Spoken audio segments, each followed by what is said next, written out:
નમસ્કાર વિદ્યાર્થી મિત્રો, લાસ્ટ લેક્ચરમાં આપણે બંધન ઊર્જાના દાખલાની શરૂઆત કરી દીધી છે, બરાબર? અને હવે આપણે આ બંધન ઊર્જાના દાખલાને આગળ તરફ લઈ જઈશું. તો ખાસ કરીને યાદ રાખવું છે કે શું થાય શું ન થાય. તો સ્વાધ્યાયનો દાખલો ચોથો આપણે ગણીએ છીએ. ભલે હું એક લેક્ચરમાં એક કે દોઢ દાખલો બે દાખલા થાય, પણ તમને આવડવા જોઈએ, કારણ કે હું બહુ ધીમે ધીમે દાખલા અહીંયા પૂરા કરીશ. તો ચેપ્ટર નંબર 13 12 સાયન્સ પાર્ટ 8 સાતમો પાઠ આપણે પૂરો કર્યો, આઠમો પાઠ ચાલુ કરી છે. તો સ્વાધ્યાયના દાખલા ચોથાની રકમ કંઈક આ મુજબ છે. નીચેની વિગતો પરથી 56 Fe 26 માં અને બિસ્મથ 209 માં ન્યુક્લિયસની બંધન ઊર્જા મેગા ઇલેક્ટ્રોન વોલ્ટમાં ગણો. તો કશું જ તમારે ક્યાંય જવાની જરૂર નથી. બોર્ડ ઉપર ખાલી તમે ધ્યાન રાખો, બધું હું તમને સમજાવીશ. ચાલો એ લખી છે. પ્રથમ કિસ્સો.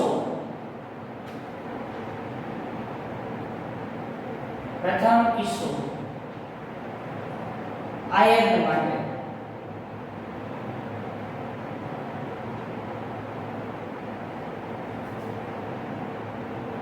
પ્રથમ કિસ્સો આયર્ન માટે, બરાબર? તો એમાં તમને જે માહિતી આપેલી છે એ આવી ગઈ છે. આયર્ન માટે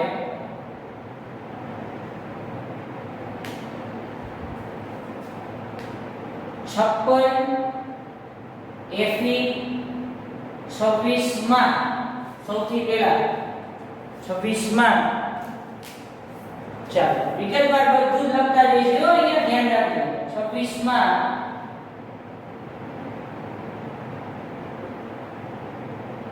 પરમાણુ ભાર બરાબર A બરાબર 56. પરમાણુ ક્રમાંક બરાબર Z બરાબર 26. ન્યુટ્રોનની સંખ્યા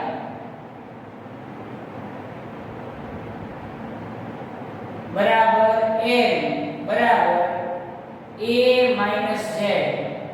A એટલે 56 અને Z એટલે 26, તો N બરાબર થાય 30.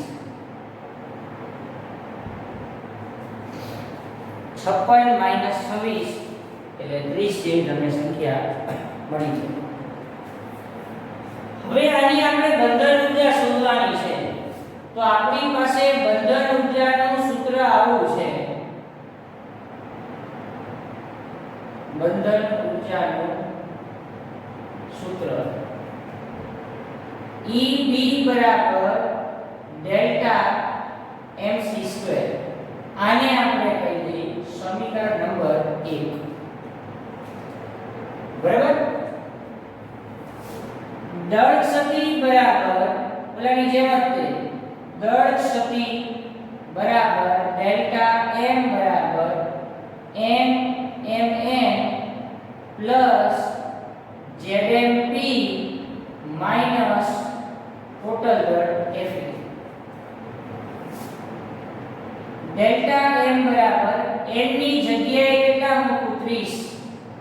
mn એટલે કઈ લાસ્ટ લેક્ચરમાં આપણે જોયું 0.008665 u ફિક્સ જ છે. દળ બધાના ન્યુટ્રોનનું દળ ફિક્સ જ છે 8665 u, અને ઓલાનું 1.00 28 26 28 25 78 25 u પ્લસ z એટલે 26 1.00 78 25 u માઈનસ રકમમાં તમને ટોટલ દળ આપેલું છે 55.93 39 55.93 49 39 u અકાઉન્ટ્સ બરાબર. હવે તમે આ બંનેનો સરવાળો ગુણાકાર કરવાનો પ્લસ આ બંનેનો તમારે ગુણાકાર કરવાનો અને ટોટલમાંથી આ સંખ્યા શું કરી દેવાની બાદ કરી દેવાની. એ બાદ કરશો એટલે તમને જવાબ મળશે 0.528461 0.528461 u. આ તમને શું મળ્યું? હજી દળ શક્તિ મળી. શું મળ્યું? દળ શક્તિ. આપણે તો બંધન ઊર્જા શોધવાની છે. તો સમીકરણ 1 નીચે મુજબ થાય. બંધન ઊર્જા EB બરાબર બંધન ઊર્જા બરાબર 0.528461 ગુણ્યા ડાયરેક્ટ શું લખી નાખું 931.5 મેગા ઇલેક્ટ્રોન વોલ્ટ. અને આ બંનેનો તમે ગુણાકાર કરશો એટલે તમને જવાબ મળશે. બંધન ઊર્જાનો તમને જવાબ મળી જશે 492.2614 492.2614 મેગા ઇલેક્ટ્રોન વોલ્ટ. આ તમારો પહેલો જવાબ છે. જો તમારે ન્યુક્લિયન દીઠ બંધન ઊર્જા શોધવી હોય તો લખીશું Fe 5626 માટે ન્યુક્લિયોન દીઠ બંધન ઊર્જા બરાબર EBn બરાબર EB ભાગ્યા A. EB તમને ઉપરથી મળ્યું 492.2614 છેદમાં 56. A એટલે 56. હવે આ બંનેનો તમે ભાગાકાર કરશો એટલે તમને જવાબ મળશે 8.79 મેગા ઇલેક્ટ્રોન વોલ્ટ. તો આ થઈ ગઈ તમારી ન્યુક્લિયર દીઠ બંધન ઊર્જા. બરાબર. આ હતો હજી પહેલો કિસ્સો. હવે બિસ્મથ માટે લઈએ. કયા લખી છે બીજો કિસ્સો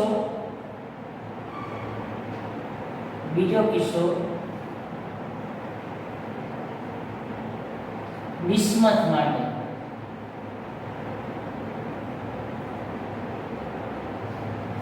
બીજો કિસ્સો બિસ્મથ માટે. ચાલો બિસ્મથ માટે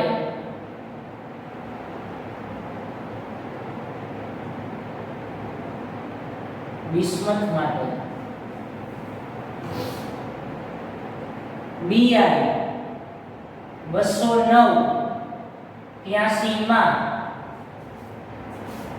શું બનશે?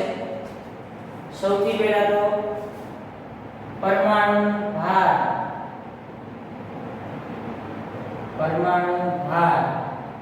બરાબર A બરાબર 209.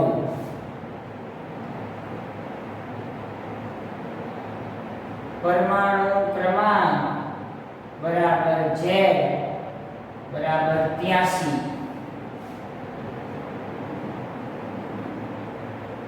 ન્યુટ્રોનની સંખ્યા બરાબર n બરાબર A - Z 209 - 83 એટલે n બરાબર થાય બિસ્મથમાં n બરાબર થશે 126.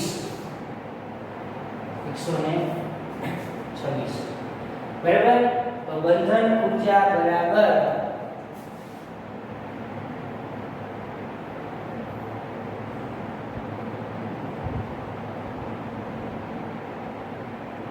સૂત્ર બરાબર EB બરાબર ડેલ્ટા mc². આને કહેવું સમીકરણ નંબર 1. બરાબર. આને આપણે સમીકરણ નંબર 1 નામ આપી દીધું. હવે તમારે શું કરવાનું? દળ શક્તિ શોધવાની. આ લખી છે દળ ક્ષતિ બરાબર ડેલ્ટા m બરાબર NMN plus ZMP minus FMBI bismuth માટે છે B ડેલ્ટા m બરાબર N 126 1.008665 U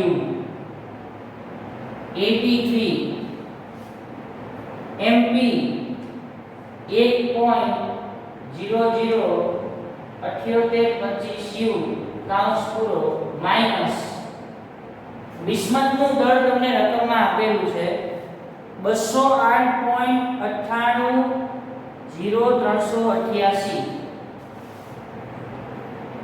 208.980388 U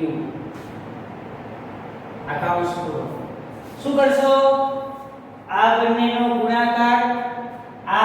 ગુણાકાર પ્લસ કરી અને એમાંથી આને શું કરવાના બાદ કરવાના એટલે તમને બિસ્મથ માટે દળ ક્ષતિ મળશે 1.760,877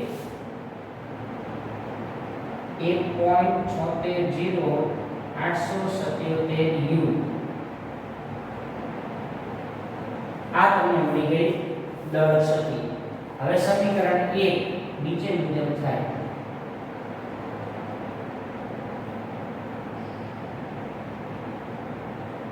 શું થાય તો કે EB બરાબર 1.760,877 ગુણ્યા 931.5 મેગા ઇલેક્ટ્રોન વોલ્ટ તો EB બરાબર 2 નો ગુણાકાર તમે કરશો તમને મળશે 1640.25 મેગા ઇલેક્ટ્રોન વોલ્ટ આટલું તમને મળી જશે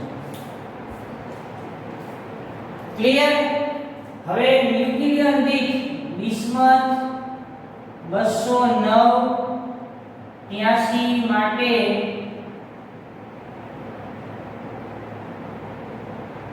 ન્યુક્લિયન દીઠ બંધન ઊર્જા બરાબર EB ભાગ્યા A 1640.2569 મેગા ઇલેક્ટ્રોન વોલ્ટ ભાગ્યા A એટલે 209 તો આની તમને બંધન ઊર્જા મળશે 7.848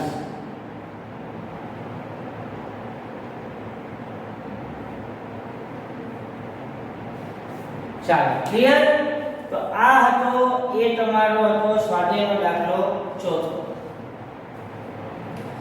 તો વિદ્યાર્થી મિત્રો ખાસ તમે અહીંયા દાખલા છે એને તમે જોતા જાઓ કારણ કે આમાં કોઈ અઘરું નથી માત્ર ને માત્ર તમારે અંદર કિંમત મૂકવાની છે અને એનું તમારે કરેક્શન કરતું જવાનું છે બીજું કશું જ તમારે ક્યાંય કરવાનું નથી બરાબર રકમ બધી અંદર આપેલી છે એટલે એમાં કોઈ પણ જાતનો ક્યાંય કોઈએ મૂંઝાવાની કાંઈ જરૂર નથી બરાબર લો એટલે આ દાખલો અહીંયા આપણે પૂરો કરી છે બરાબર અને આગળના દાખલાની આપણે શરૂઆત કરતા જઈએ છીએ બરાબર તો વિદ્યાર્થી મિત્રો ખાસ યાદ રાખો ડેલ્ટા m તમારે શોધવું હોય તો ડેલ્ટા m એ દળ ક્ષતિ કહેવાય NMN ZMP